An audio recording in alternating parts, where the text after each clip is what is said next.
Mummy तव्हां पप्पा पहिरियों दफ़ो कीअं मिलिया आहियो? हिते असां राति रोटीअ में छा खाधो उहो यादि कान्हे ऐं तोखे मां ॿुधायां असां मिलियासीं कीअं।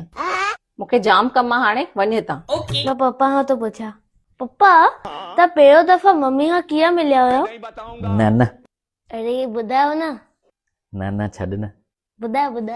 ठीकु आहे ॿुधायां थो। मुंहिंजो कॉलेज में पहिरियों ॾींहुं हो ऐं पहिरें ॾींहं ते ई ॾाढो देरि सां पहुतो हुअमि ऐं जीअं ई क्लासरूम में घुसियमि त ॾिठो त सॼी क्लास फुल हुई। ख़ाली हिकिड़ी बेंच ते हिकिड़ी ब्यूटीफुल छोकिरी वेठी हुई ऐं हुनजे पासे में ई मां वञी करे वेठमि। पर जीअं ई मां हुनखे ॾिठो त हीअं फीलिंग आई ॼण त लव एट फर्स्ट साइट थी वियो। So cute. माना हीअं पियो लॻे ॼण त वक़्तु सॼो मुंहिंजे लाइ बीह रहियो आहे। थधी थधी हवाऊं पई हलनि, वणनि मां ईअं पता उॾामी करे किरनि पिया असांजे पेरनि में। वाओ। हिक ॿिए सां नोट्स बि शेयर कंदा हुआसीं, हिक ॿिए सां ॻाल्हाईंदा हुआसीं, ॿाहिरि गॾु घुमंदा हुआसीं ऐं कॾहिं घुमंदे घुमंदे हिक ॿिए सां प्यार थी वियो, ख़बर ई न पई। पोइ छा थियो? पोइ हिकिड़े ॾींहुं मां हुनजे घर पंहिंजी माइटी मोकिली त हुनजे पप्पा मना करे छॾियईं ऐं उनखां पोइ मजबूरीअ में मूंखे तुंहिंजी मम्मी सां शादी करणी पई। ईअं मां तुंहिंजी मम्मी सां मिलियो हुअमि।